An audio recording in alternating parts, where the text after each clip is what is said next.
Episode: Parents Abused in Sunset Years. Evil Lives in San Martin. We have had quite a few episodes about development and tech and scheduling and management and software, etc., and training. We have covered a lot of professional life topics and insights. Let's focus now for a while on personal life topics, some which are great good times, and some are quite consistent with my hell difficulty life. By now, you have learned much of my journey from childhood to veteran video game industry luminary. So now, let me share some of my tales of my family and some more texture from San Martin. Let me tell my San Martin tales of woe. There has always been something not right in San Martin. I have told the tale of San Martin and many of its woes in earlier episodes, so bear with me as I recap some of those and note a few more that come to mind.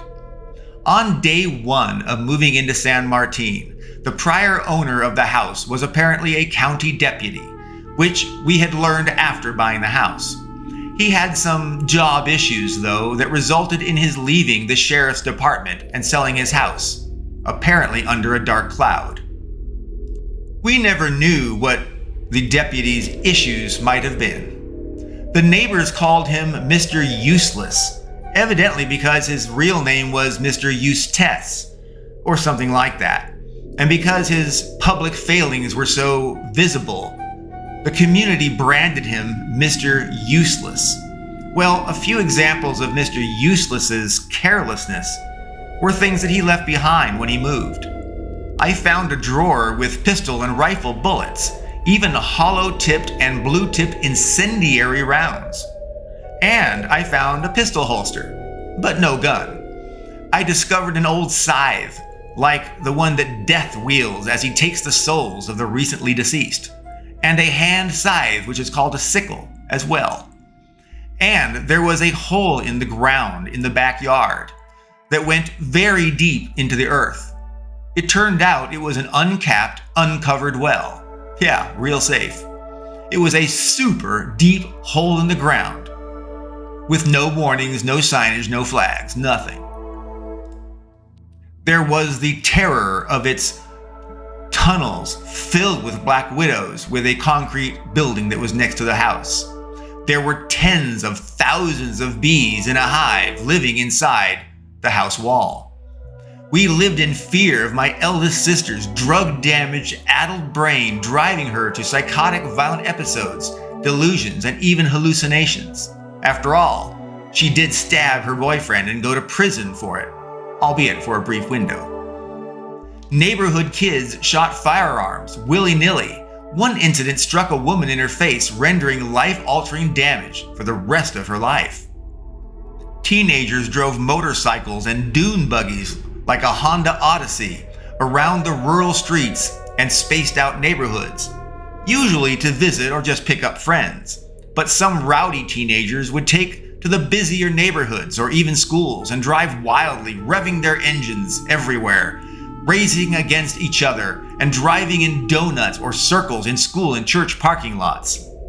And there were the late night cruisers. They tended to meander the streets at night, collecting their crew, and then head to nearby city Gilroy or San Jose to cruise the streets, looking for something to do, or flirt with other cruisers of the opposite gender.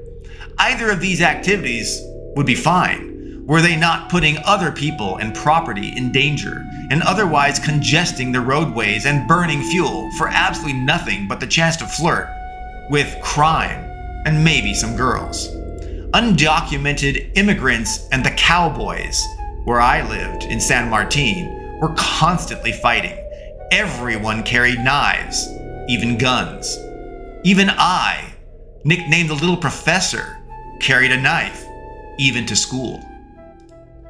I wore that Mr. Useless's pistol holster with a CO2 pellet pistol whenever I traveled deep into the wilds, the mountains and valleys of San Martin.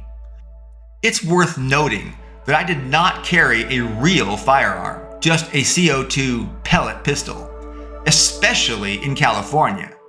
Yes, I did have a real pistol. Real guns stayed at home. Pellet pistols, even if they looked real, could travel with me, especially when holstered. Things became so bad.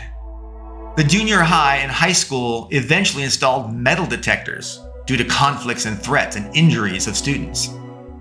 Schools placed inspectors, like at airport security, for arriving students.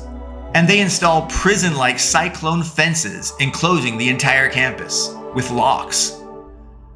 Few people think of rural areas as dangerous, but San Martin was very much that, very dangerous.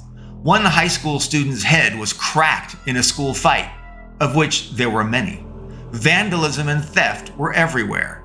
The water was tainted by flare manufacturing chemicals, but everyone had to drink it and bathe in it. The tainted water was a known serious health harm, but such is life. You live with it. People had no alternative. Bottled water for everything was impractical, and it was too expensive. Everything was old. The furnace, the stove, refrigerator, everything broke.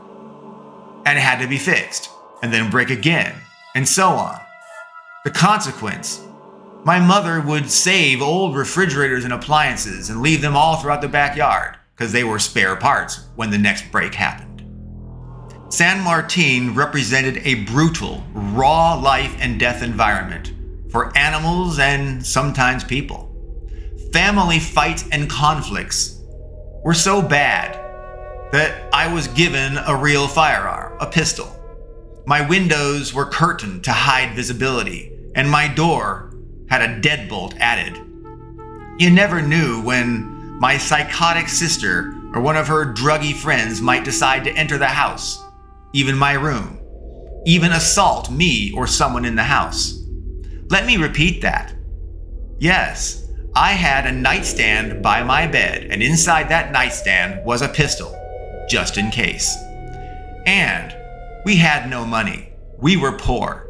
It is very likely the very reason that we lived in San Martin. It was poor, like we were. In fact, we were poorer than most people in San Martin. But my parents looked like they had money. They took a loan out for the Apple II computer for themselves, which made us appear well off to others, even if it was untrue. And wow, I took advantage of their getting that loan to buy an Apple computer. It was the key to my entire life and career. Never underestimate what decisions and things can impact your life, no matter how small or big they may seem at the time. There are certainly an unending list of challenges of the hellscape of San Martin. But let this overview be sufficient so that we can carry on to more recent events as they relate to San Martin and my family there. As children, we do not choose our families. We do not choose our parents, our siblings, or relatives. We do not choose where we live. We do not choose what schools we attend. We do not choose how wealthy or how poor we are. We do not choose our innate talents, vulnerabilities, strengths, or weaknesses. We do not choose our DNA. We do not choose our origin story. Children have very little choices in their lives in the beginning. Again, we do not choose our origin story, but we do live and rise through it. All of the challenges that we face in life are part of who we are, and thus are our origin story. Let's jump forward a lot to a time when my mother was in her 80s and she was suffering from a failing heart.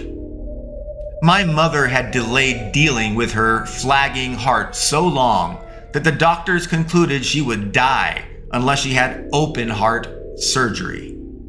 It was tragic and scary. Perhaps the grave surgery could have been avoided, or at least said the doctors, had she listened to them and taken action sooner. Well, Catherine and I loaded our recreational vehicle RV with our 4 cats, with kitty condos built atop the driver's cab. We dubbed our RV the Dragon Wagon because it was cool and because it was going to drag the kitties around with us. Dulcinea, Desdemona, Daenerys, and Dagny were all there with their dedicated kitty condos and free range of the RV. I tended to stay in the back of the RV, and often with Daenerys or Dagny, sometimes both, they would come to me and ride along for our long drives. Well, we were off. We drove from Mesquite, Nevada to San Martin, California. It felt a bit extreme on our arrival in San Martin. We were directed to park inside a cyclone fenced-off area, which was then locked with a padlock, of which we did not have a key. Apparently, vandalism and theft was so prevalent that even when inside an enclosed fenced area, something still might be stolen. Wow, it appeared San Martin had become even worse off than it was in the era when I was growing up there. After an afternoon of greetings and welcome discussion with my parents, my eldest sister, Cynthia, the sibling that suffered brain damage from a drug overdose, came to me. Cynthia asked that I go with her to talk privately. I was reluctant. Cynthia was unstable and crazy, from all I had seen over the last decades, ever since her drug overdose. But I did not know what to do, and so I went with her. It was horrifying. She expressed concern that my mother might die, and if she did, my stepsister did not deserve money from my mother's death. In other words, my eldest sister was concerned that she should get more money, and my stepsister should get no money, because my sister was the biological daughter of my mother, and my stepsister was not blood, and thus had no claim on any of her money. It was outlandish. My mother was not dead, and we should not be planning on her money being used for anything but her own well-being. Jolene, my stepsister, was just as much a part of the family as anyone else, so whatever inheritance there might be, she should be equally participating. And ultimately, even if my mother did not survive surgery, she has a husband whom legally should inherit any of her wealth and property. I could only inform Cynthia that we should focus on my mother and her living and being cared for after her open heart surgery. And if she did pass, then let things go to her husband and eventually fall equally to children, biological or not, through marriage.